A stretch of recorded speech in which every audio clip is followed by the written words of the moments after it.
Okay, those who are on video now should be able to see my screen. So let me scroll along to where we are. Again, if you are not there, go ahead and quickly jump in.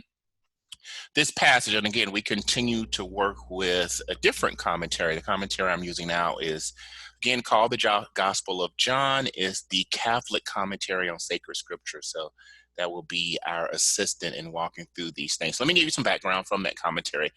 It argues that John verses 13:31, which is where we're starting today, to 16:33, is known as the farewell discourse, and it breaks that into three essential sub-discourses. So what these are the departing words to Jesus, to his disciples, before he leaves them and goes back to the Father. So we're now starting to see that shift in the narrative for John. Everything now is particularly pointing directly to the cross, and these are the things that Jesus are trying to communicate to make sure his disciples are able to continue to move forth even after the cross. It says the central concern of these chapters is the disciples' life after Jesus' resurrection and his ascension. Accordingly, the church places the liturgical reading of these chapters in the Easter season. As you know, Easter is not just a liturgical singular day, but we have an entire season of Easter. So we have multiple weeks that we refer to as the Easter season. The evangelist John has composed this material according to the literary genre known as a testament, exemplified in biblical texts such as Jacob's last words to his son in Genesis 49. A testament is the farewell address of a teacher or father figure to those whom he leaves behind. Jesus' testament has many standard features of a testament. He's announcing his departure. He's providing words of consolation about his departure. He's providing final instructions. He's warning them about hardships and challenges that are to come. And he's doing what he can do to secure the future needs of his ministry. All right, so let's keep that in your mind, in your context. So again, open your text. If you're not watching via video, to John 13. We will begin with verse 31. Let me read it, give it some thought, let it digest quickly. Then I'll unmute everybody so we can ask questions, that we can have our discussion. When he had gone out, verse 31, Jesus said, "The Son of Man has been glorified, and God has been glorified in him. If God has been glorified in him, God will also glorify him in himself and will glorify him at once. Little children, I am with you only a little while longer. You will look for me, and as I said to the Jews, so now I say to you, where I am going, you cannot come. I give you a new commandment, that you love one another. Just as I have loved you, you also should love one another. By this, everyone will know that you are my disciples, if you have love for one another." Simon Peter said to him, "Lord, where are you going?" Jesus answered, "Where I am going, you cannot follow me now, but you will follow afterwards." Simon Peter said to him, "Lord, why can I not follow you now? I will lay down my life for you." Jesus answered, "Will you lay down your life for me? Very truly I tell you, before the cock crows, you will have denied me 3 times. All right, put that in your spiritual crock pot. Put it on microwave settings though, so we can discuss quickly. But let that resonate for just a few moments. I am preparing now to unmute the entire group so we can share with each other. You can ask whatever questions you may have. Let's get to it.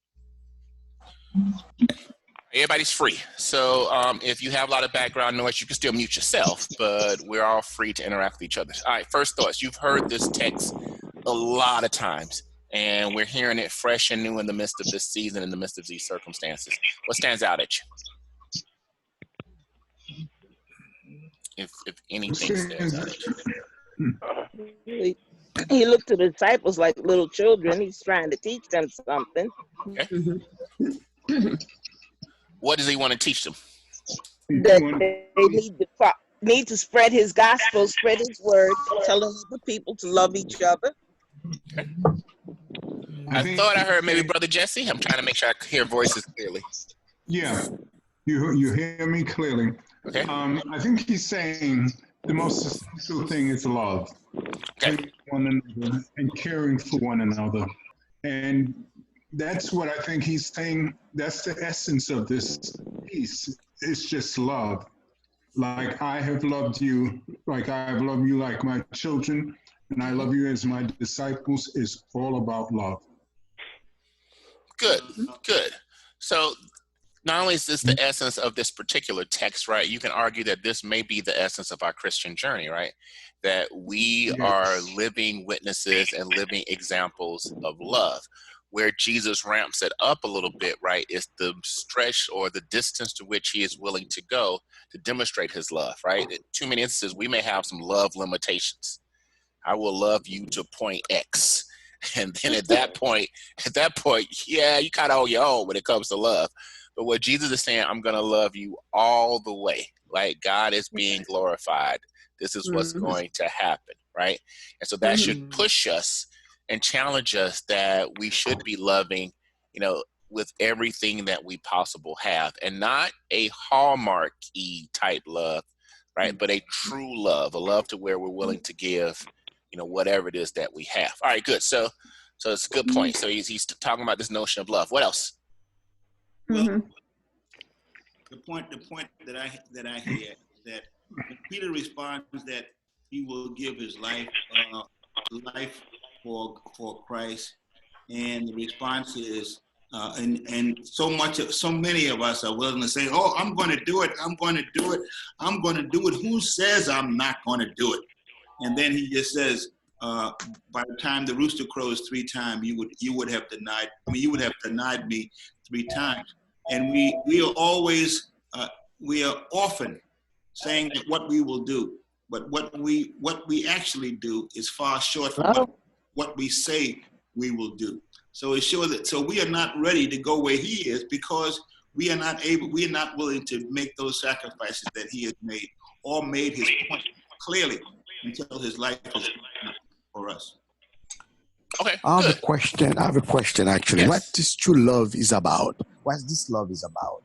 Okay. Actually, oftentimes we talk about love, right? In the Christian's way. What this love is about from a Christian perspective? Oh, that's a fascinating question. So so let's step back a little bit. We'll cross all 4 gospels, but let's look at how Jesus tends to define and think about his love. So the text we probably are most familiar with, especially with regards to loving our neighbor, so we refer to as the text in the Good Samaritan, right? So I think there's some interesting things there, and we can walk through multiple examples. So in that particular story, if you recall, they're on a pretty bad road. Imagine whatever bad road you don't want to be in your particular city, and the guy gets robbed and beat up, so on and so forth, and there's multiple people who could have brought him into a better place, and some of these are considered to be archetypes. So for example, there's a priest who crosses to the other side of the road. Why? Because had he come across what was a dead body, that would have made him ritually impure. He didn't want to risk that. So instead of even checking on the body, he went across the street. And we often talk about how that's an example of how we let our customs and our rituals get in the way of our love. But the one who is shown as the exemplar of what it means to love your neighbor is the one who stopped, got off of his animal to put the injured man on the animal, so made a personal sacrifice his well-being for somebody else's well-being, took the man to where he can get aid, and then said, whatever is not covered by my deposit now, I'm going to come back and make sure you're made whole. So it's the willingness to make myself uncomfortable to try to help you with your comfort, the willingness to do whatever I can do to get you to a better place, and the willingness to take from my own resources to make sure no one is actually dealing with need in the midst of these circumstances. That is how Jesus begins the model of saying what it means to love our neighbors, right? So that's a fascinating love. I would get off of my animal. We don't know if it was a hot day. We don't know what the conditions were. I'll put you on the animal. So I'm willing to give everything I have so that you will have. I'm willing to walk with you on your journey. He didn't just send the man alone. He didn't just say, look, as we sometimes do, there's plenty of times, right? Walking around Harlem, I tend to have just attractive, you know, it seems like a magnetite, and I get all kind of folk, especially when we were back in East Harlem, because everybody kind of know Rev. More times than not, I will walk them to a deli, make sure they actually get what they claim they need. But then sometimes I'm like, look, I got to get all the way out to Long Island. So I just give them a few bucks and keep it moving, right? I'm going to be perfectly honest, right? In this instance, true love is I'm going to go with you on your entire journey. I'm not going to let you journey this by yourself. I see that you are broken, and part of what it means for me to love you is to try to journey with you from a broken place to a place of healing and a place of restoration. And then I'm willing to empty out my resources. I'm going to give the innkeeper everything I had, trusting that I'm going to be replenished so I can then replenish the innkeeper. It's a radical self-giving love. Is not just saying, oh, I love you, doing a passing of the peace and kissing somebody on the cheek. It's showing the steps in which you are willing to take to demonstrate your interconnectedness with one another. So now we spin that forward to John's gospel. Jesus is saying, I'm willing to go to a cross, self-giving, self-sacrificing, not for my own particular well-being. I'm already King of Kings and Lord of Lords, but I'm willing to make this sacrifice, pay this price so that you may be able to be healed. Just as the Good Samaritan said, I will pay what needs to be paid so that you can be healed. So does Jesus. And so when we push on what love means within a Christian context, are we willing to pay whatever price needs to be paid so that somebody else may have healing and restoration? Mm-hmm. Does that make sense, Richard? Yeah. Profound, Reverend. Okay. Yeah. Okay. But Jesus, he sensed that he would be portrayed, and sometimes it's fear that holds people back also with showing this love, right? Yeah, so I think there's two things going on there. Fear. Right? Yes, so two things are happening. Fear is a major challenge, and fear in and of itself isn't necessarily bad, right?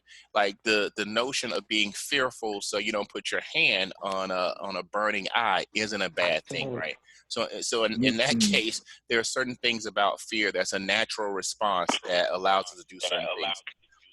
Mm-hmm. We as a people, when we hear anything that sounds like a shotgun, we have a built-in fear and we move quickly to wherever it is that we need to get to, right? So fear in and of itself isn't bad. But in this set of circumstances, yeah, fear can have a crippling effect. And that's why we have to rely on God as our source of strength, so on and so forth. Yes. The notion of betrayal is actually a slightly different understanding. And I think Archie did touch on some of this fairly efficiently and effectively. Sometimes we are big on words. But when the battle gets going, we quickly retreat.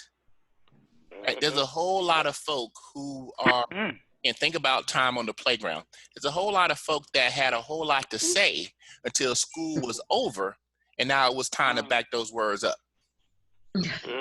Yeah. And so there's a fundamental difference sometimes between our willingness to speak and what happens. And I always want us to treat Peter as ourselves. I think Peter reflects all of the ups and downs of being human. I don't question Peter's sincerity in any of this stuff. I think when the circumstances changed, Peter sometimes found him placed like many of us. Many of us, when the circumstances are one thing, sincerely will say, let me go with you. Many of us will sincerely say, let me walk on the water. But sometimes when those circumstances switch and we become uncomfortable, then we sincerely find ourselves in a different place. I think Peter sincerely wanted to go walk on water. But then the waves started moving and Peter found himself in a fundamentally different place. I think Peter sincerely does feel like he'll be right there with Jesus until he's surrounded by folk who are like, weren't you one of him? And Peter just saw what's happening to Jesus. Peter wanted no part of that happening to himself. That's human. And I don't want us. I Yeah. don't want to vilify Peter. I just want us to be able to say, well, sometimes we need to fast and pray more, that we will stand up in the midst of trials. That should be a constant prayer. That when I am tried, Lord, let me be able to stand. Yes. The challenge is really about faith, actually. It's our faith, you know. The challenge is about our faith, you know, and God knows that our faith can be sometimes and doubt. We can doubt our faith, but the fact that He said, if your faith can be a seed, like a mustard seed, right, that we can move mountains, and that's a challenge we have every day as Christian, our faith, and that's the struggle we have every day. Yep. You know, even the loving aspect, right? The faith we have all the fear about loving people. We don't trust people. It's all about faith. We lack of faith. I think that's a challenge. Yes. Good point. And again, a prayer that needs to come in. I'm trying to keep us somewhat in John, but if you go back to Mark, there's a fascinating story about a father with a kid. The kid has sicknesses, and Jesus is in the process of doing something wonderful. And Jesus said to him, look, if you believe, everything is possible. And this man, I think, utters some extremely important words. This is Mark 9:23, if you ever want to go back and look at it. He says, Lord, I believe, but help my unbelief. Right. And that's a powerful acknowledgement of humanness. Lord, I truly say I want to believe, but I need you to help me when I'm not believing. Yes. So again, go Mark 9, cool story. And the father says something powerful. Help my unbelief. All right, so we've covered some key things here. So Jesus is saying, Son of Man has been glorified. We've talked about over and over again, upside down kingdom. Most people would not think being publicly executed is a form of glory. Jesus is saying, yes, that's exactly what it is. This public execution is going to overthrow everything else we have. So good. He is telling them, again, foreshadowing. Sometimes we don't see what seems to be plainly out there for us. I'm only going to be with you a little longer. He's putting some brackets around his ministry. He's allowing them to understand crystal clearly. We are on the verge of me leaving. He's saying, where I'm going, you can't come. But again, he kind of is going to adjust that when he gets to Peter. That's going to be important in a few seconds. And he says, here's your commandment. Love one another. So I wanted to just take us back to, again, a song that we love and we sing it all the time within Methodism, and that we kind of remember the words and kind of think this through. We love to sing, they will know we are Christians, right, by our love. And I think there's some theology and so let me just reread the lyrics. We are one in the spirit, so unity, which right now the Christian church is definitively struggling with. You raise any particular issue, you talk to 20 churches, you might get 20 different perspectives. So unity ain't what we're doing right now. We are one in the spirit, we're one in the Lord, and we pray that our unity will one day be restored, and they'll know we are Christians by our love. By our love, yes, they'll know we are Christians by our love. We will work with each other. Let's work together on some things. We will work side by side. We will work with each other. We will work side by side. And we'll guard, it says man's, but it will be gender inclusive. We'll guard each one's dignity. Guarding somebody's dignity. Think about what that means. To say, part of what it means that I love you is I make sure that your dignity is protected. Right. Think about so many folk in this world who are poor or broken or disabled that have been shown the absolute lack of dignity. And where has the church been on this? So the lyric says, and we'll guard each one's dignity and save each one's pride. And then they'll know we are Christians by our love. Yes, they'll know we are Christians by our love. All right, so Jesus is saying, here's my new commandment. You got all these other commandments. You've heard all these other things. I preached a sermon on a mount. I've given you all this stuff. I'm giving you one more commandment. You got to love each other. and you have to love each other just as I love you, which again, that sets the bar so amazingly high because Jesus has loved us to the cross. And that's what he's saying. You now need to love each other that exact same way. And if you do something, then that will be the mantra that you are my disciples. You don't have to wear your church t-shirt. You don't have to have a big cross. You don't have to have a customized Bible with your name on it. That's not going to be what says to the world, you are my folk. What's going to say to the world, you are my folk, is that you demonstrate love. Mm-hmm. All right, so that's key. That's key. So look at Simon. Where you going? It's a classic question, right? Look, we've been walking around this place for 3 years, and we tend to roll together. Where you going now? Jesus, like, because Jesus doesn't always give straight answers. He says, where I'm going, you can't go. But I think the key into that verse, but you're going to follow me. Anybody know what happens to Peter from a historical narrative? What does the church say happened to Peter? He got hung. He was crucified upside down. Yes. Yeah.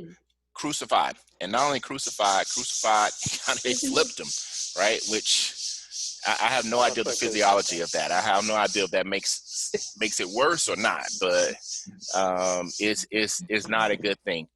And so Jesus is foreshadowing this. You can't go now. Good Friday is the day I've allocated for myself.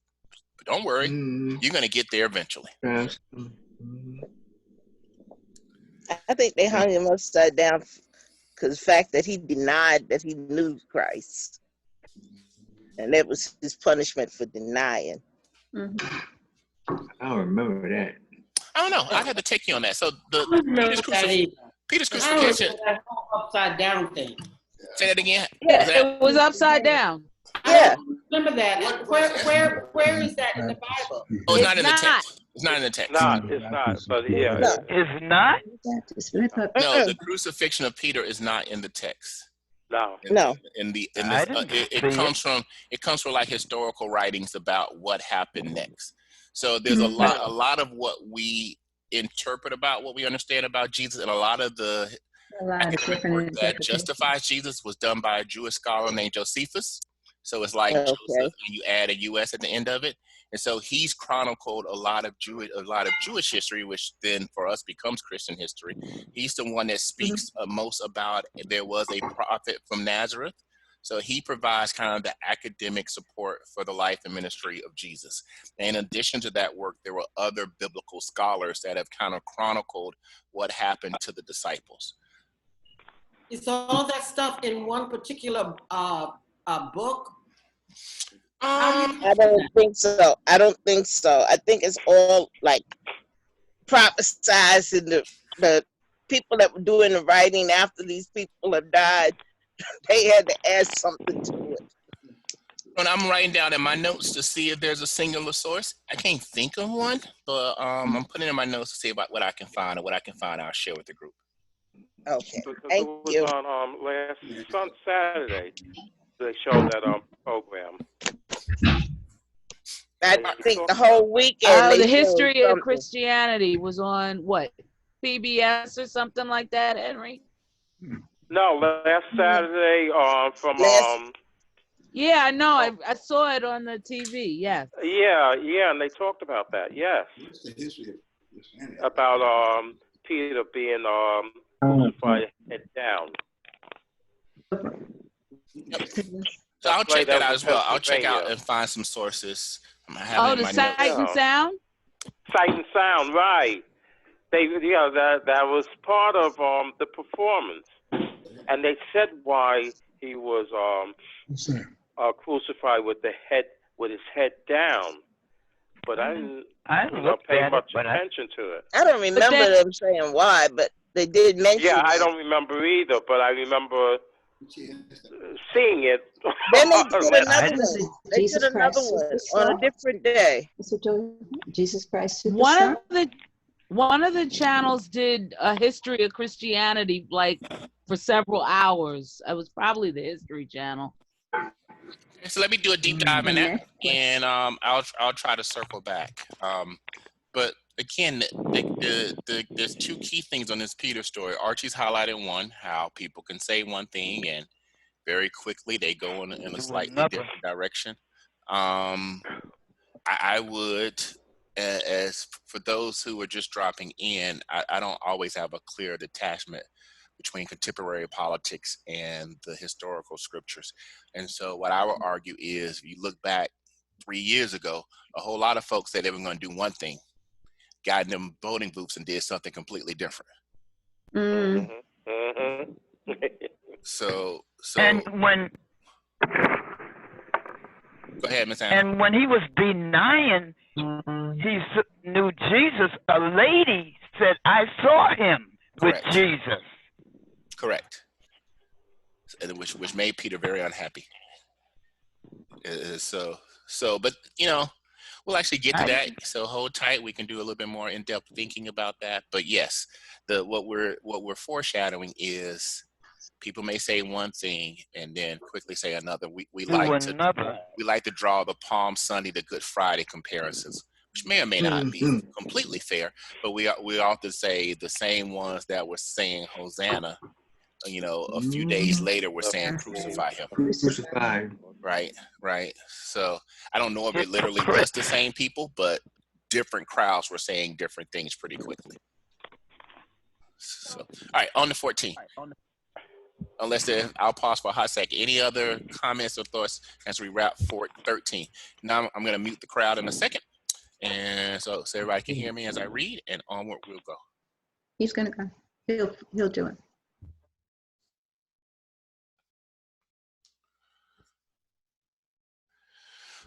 14:1.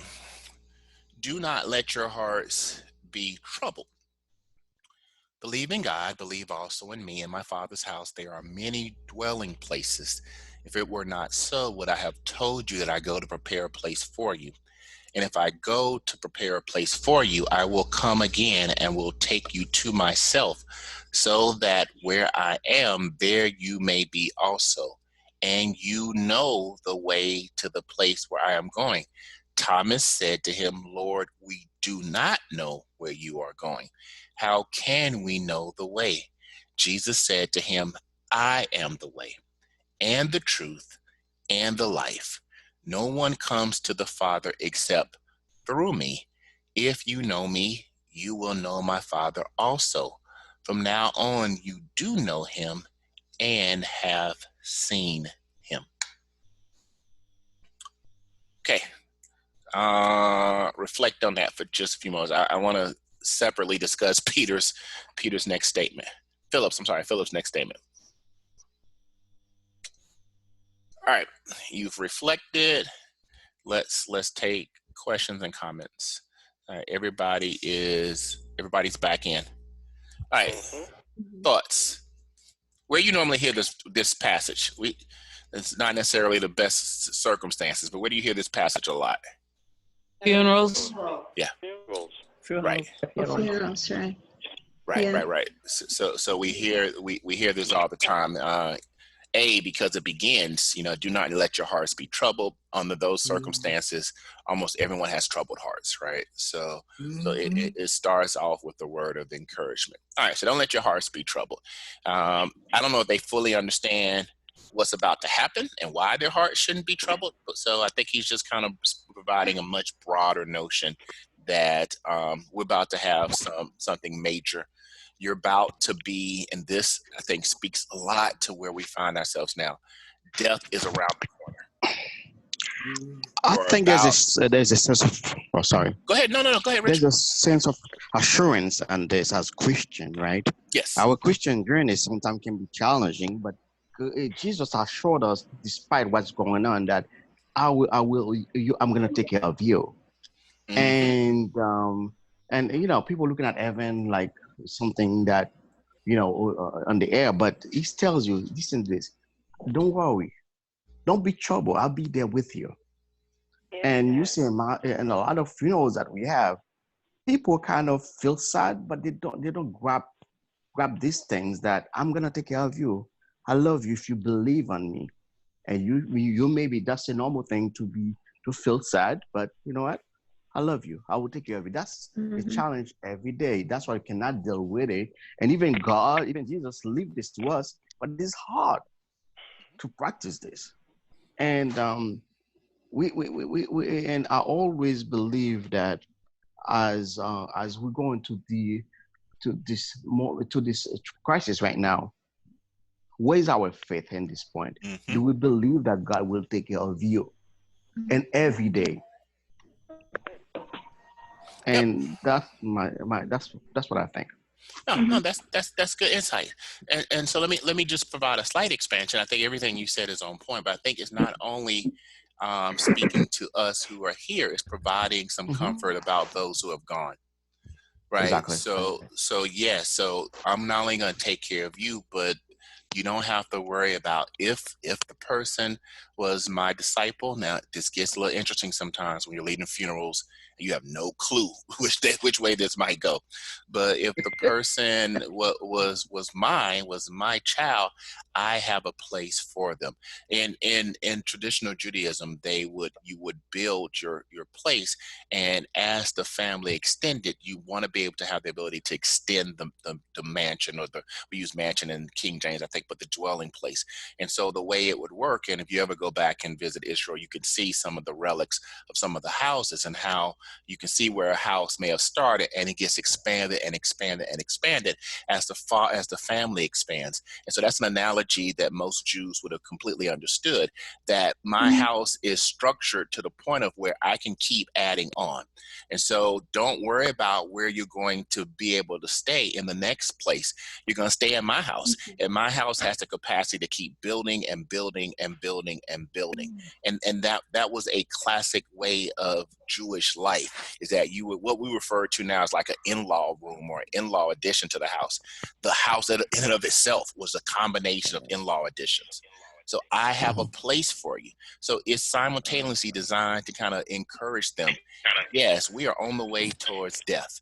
Not good, but both the dead in Christ and you who are still here in Christ should both understand, I got you. Just in the same way that you would expect, like this relationship between a good father and the son, the same way you could believe in God, you need to also believe in me.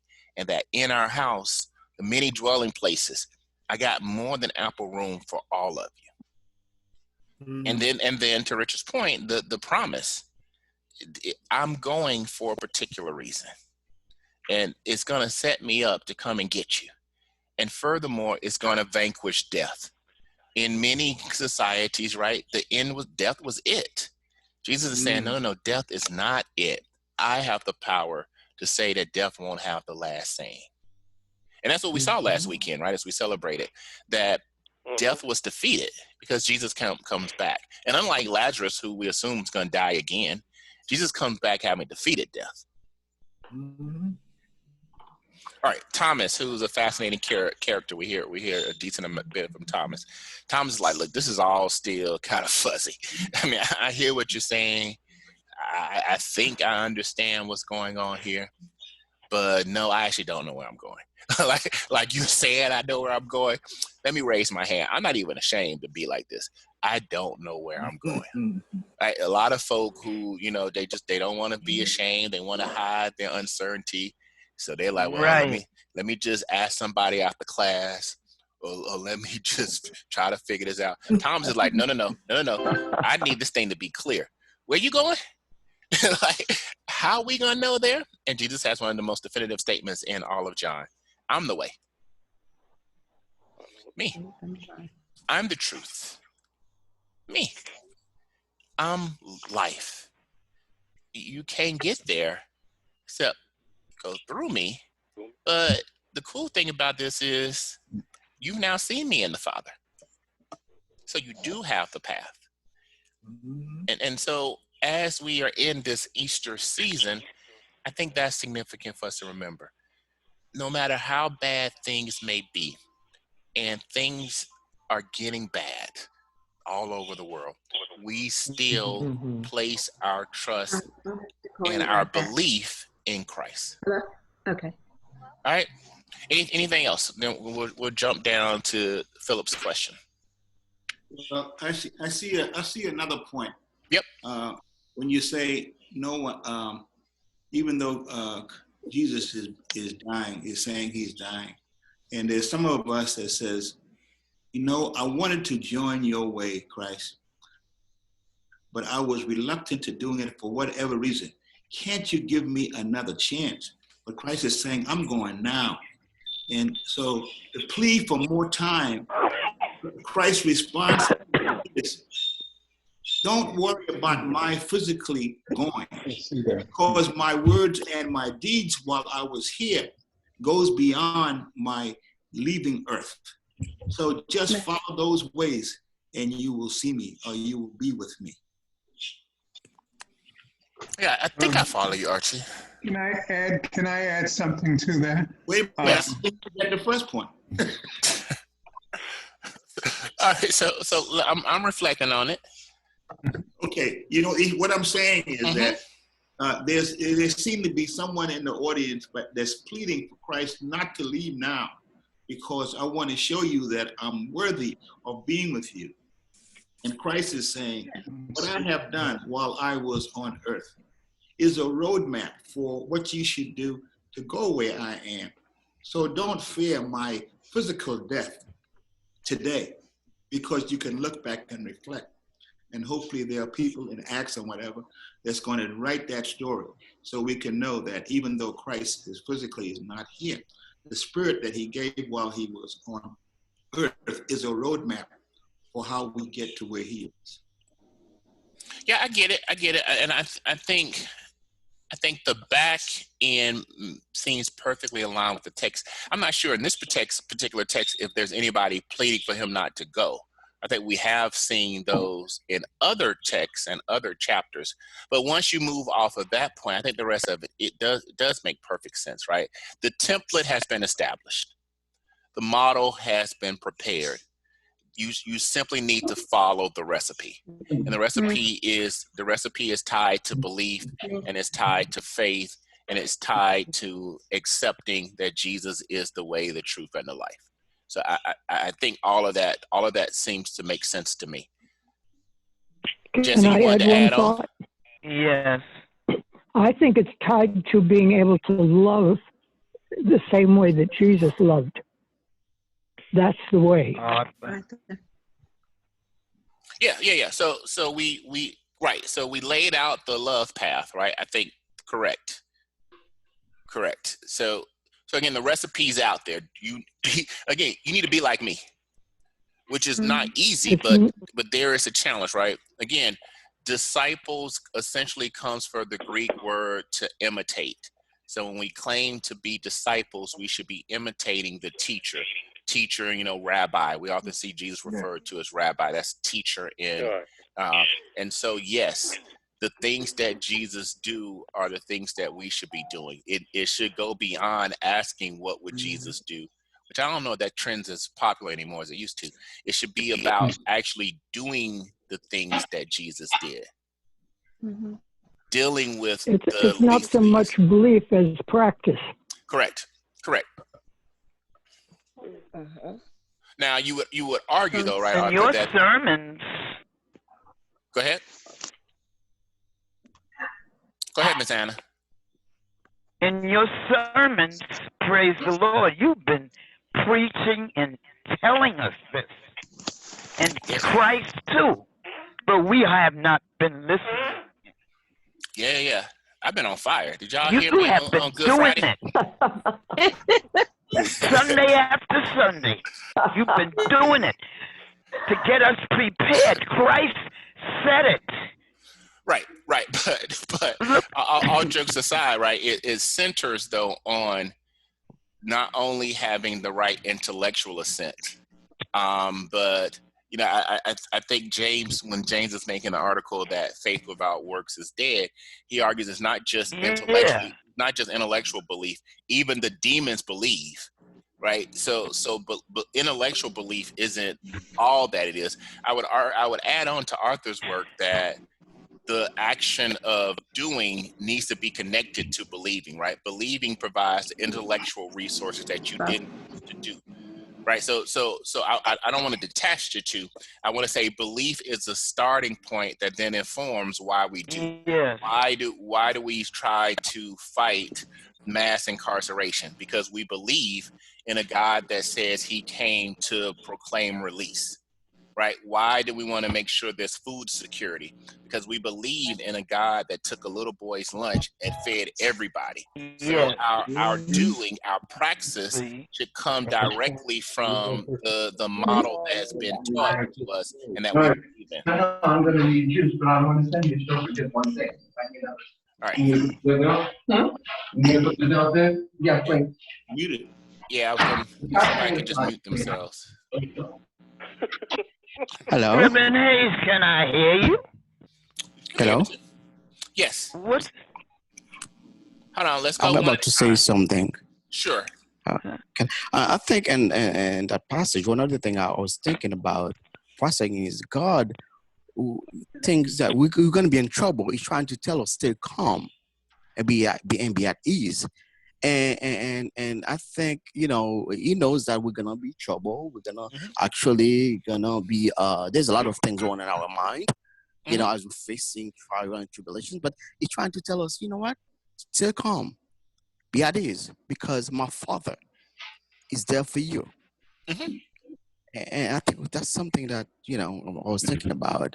And as a Christian, sometimes we need to let God take the cost and be at ease. Yes. The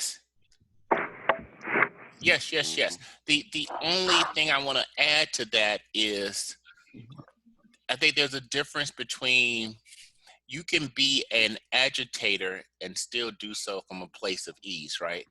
Because my concern is sometimes I don't want us to get too laissez-faire-ish. I don't want us to be like everything is in God's hands, so I can just kind of sit still and be at ease. I want us to understand that there's a shared kind of work that needs to go on here. We have been called to go and do certain things. Our work has already been paid for by the blood of the Lamb. So yes, Rich, I think we should be able to be steadfast and unmovable. That's what I'm hearing from you. Be steadfast, be unmovable.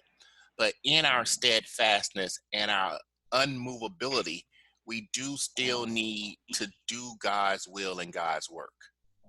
Yes. Right. So I just want to make sure, because a whole lot of time folk are like, oh, I'm good. I'm just going to, let me pray for you. You should be praying for people, but you also need to be actively engaging to fight the things that are causing them to be troubled. But at the same time, he said we have a disciple.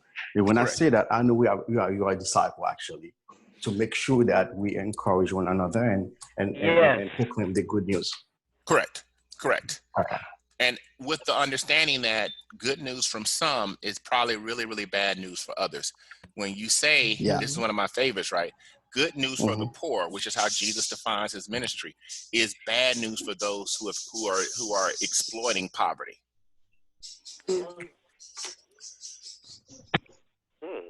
It depends on the approach. It depends on the approach, actually. Right now, everybody's uncertain how to approach it, how to spread the good news. It's a season where it's hard for people to believe. Yes. It's hard for people are questioning God, right? I have a lot of friends and they're questioning God every day. Why? It depends how we approach it in the midst of everything, but God is there. It's the approach. Right. But I also would encourage you to find those texts, and there's plenty of texts in the Old Testament, right, where the children of Israel also struggled and also had doubts and also felt frustrated. Or, again, I referenced Psalm 22. All jokes aside, on Friday I preached not only from the gospel but also from the 22nd Psalm. So there are lots of texts where the children of Israel find themselves frustrated, and then God brings them through. I don't know if it's just enough to tell people it's going to be all right, trust in God. I think we need to kind of show them, and I think we need to validate their emotions. We should take their emotions as being serious, and we should show them, well, yes, here's a story in the Bible where the children of Israel struggled and God provided. So there's nothing wrong with having emotions about what's happening. These are natural emotions, but you still need to see that God delivered here when the children of Israel were broken, and that God delivered again. I've been asked to write my reflection for the newsletter, and it's my task, God willing, to get that done in the next 24 hours. I don't want to face the alternative. So what I want to reflect on is the Passover story. Remember the Passover story, because a lot of it reminds me of these shelter and stay orders. So the children of Israel have been going through a lot. They've been going through a lot when it comes to Pharaoh and back and forth. And God's going to move in a definitive way that's going to cause Pharaoh to say, look, go ahead and go. But in that process, there was a lot of pain and a lot of hurt and a lot of anguish. And we should give voice to that. But despite all that pain and hurt and anguish, God does come and deliver. And look at how God delivers. This ties in perfectly to the circumstances we're in. God says, go in your house, shelter, and stay in your house. And what I'm going to do is I'm going to send my angels, and they're going to take blood of the lamb, and they're going to put it on everybody's house. But if you leave, if you don't shelter and stay, then you can't hold me responsible for what happens. So I'm giving you instructions, parallel instructions. Stay in your house. If you stay in your house, I'm going to cover you and I'm going to protect you, and you will not have any more hurt fall upon you, because I'm about to kill the firstborn male of all of your enemies. But if you don't stay in your house, then you are subject to whatever happens to you, because I told you to stay in your house. So it's important that we give voice to pain, we give voice to hurt, we give voice to anxiety, we give voice to fear. We at least acknowledge those things. And then I think we can simultaneously minister by showing how God's love has won over and over and over again. But I do want us to pause for a second and let people mourn. Yes. And let them grieve, Right. and let them be hurt, and let them be frustrated. And then we can show how that's real. We can take them to Job. We can take them to so many other stories where mourning is real, but God overcomes. All right, does that make sense? Okay. There are so many stories of people that have lost things, and that has motivated them to get into the struggle and do things. Right. The singers, right? You guys read John Cone's work, right? On the lynching, and a lot of what Dr. Cone is trying to deal with now was trying to deal with then is how, like, the lynching tree, it became kind of the new cross, and so many folk were just hung up there to die, and that should have been a clarion call to the church. Cone could be quite critical of a lot of people. I mean, but that flipped analogy is real, and so good. So look, we're almost down our time. I want to take my prayer request, and I do try to get everybody out at one. One comment. Yeah, go ahead, Arthur. When the AIDS crisis began, it motivated all these gay men to be involved in caring for people and creating all these organizations.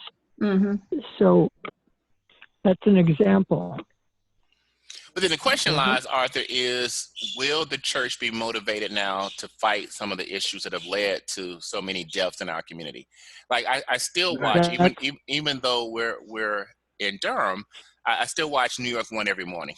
And I watched de Blasio's briefings, and this morning he talked about all of the structural inequalities that have led to communities of color, immigrant communities, to be hit so hard. But he didn't just walk into the mayor's seat. Like those structural inequalities have existed for years. Exactly. And so it's one thing to talk about them now as if, like, boy, I didn't know this was happening. When I leave Gracie Mansion, everything looks great to me, right? Nope. It's these things have happened, and they've been structural inequalities. So the question is, what will the church do So when there's the next pandemic, the least of these won't be so ravaged. Because this isn't new to anyone who lives in our city. That's right. That's true. They're not saying anything. So Health care for everybody should be a no-brainer. That's right. I look at it. So will we be motivated to then say, look, the church needs to live out our faith? Jesus spent a lot of time with the disenfranchised, with the least of these. We need to spend more of our time with the disenfranchised, with the least of these. We need to recognize the root causes of all this stuff. This is like you don't have to have a PhD in sociology to understand what the heck is going on. Mm-hmm. True. So what will be our response going forward? Or will it just be more of the same until the next thing happens? Mm-hmm. We knew there were structural inequalities in New Orleans, which is why Katrina pretty much devastated one group of people more than another. Like we knew that. I mean, and guess what? Guess who's dying the most now in New Orleans? Them same folk in them same communities. Like we knew that there were some jacked up structural issues in New Orleans. We still haven't fixed those structural issues.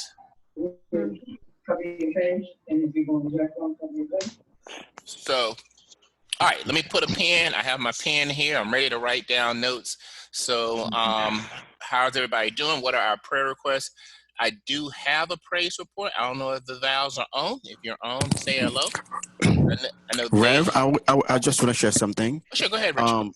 Psalms 121, he said, the Lord will protect you in your journeys, whether they're going or coming, from now until forever from now. Mm-hmm. Something that we need to live every day. Yep. So that's good, 121 verse 8. This is Jesse Harris. Oh, okay. This is law now. Just want to say. That's a law, New York State law now. Everybody's mouth must be covered. And anybody who goes in a store, the manager can keep you from going in if you don't have it on. It's the law. True. Yeah, but I just want to say, if you read and pray and listen to the 23rd Psalm, all of what we said today is answered in the 23rd Psalm. Mm-hmm.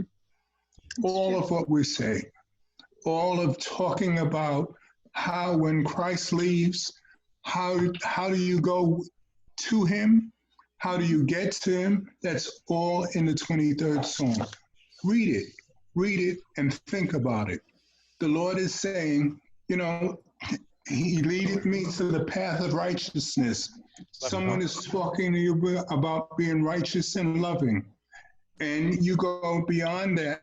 If you keep walking that path and have the faith and love, you're going to meet the Lord when your time comes. It's right there. It's right in front of us. Yep. Thank you, Jesse. All right, so here's what I'm going to do, beloved. I'm going to stop recording so that you may be able to freely share whatever you want to share without it being on YouTube. So let me go ahead and stop the recording. And then give me a second.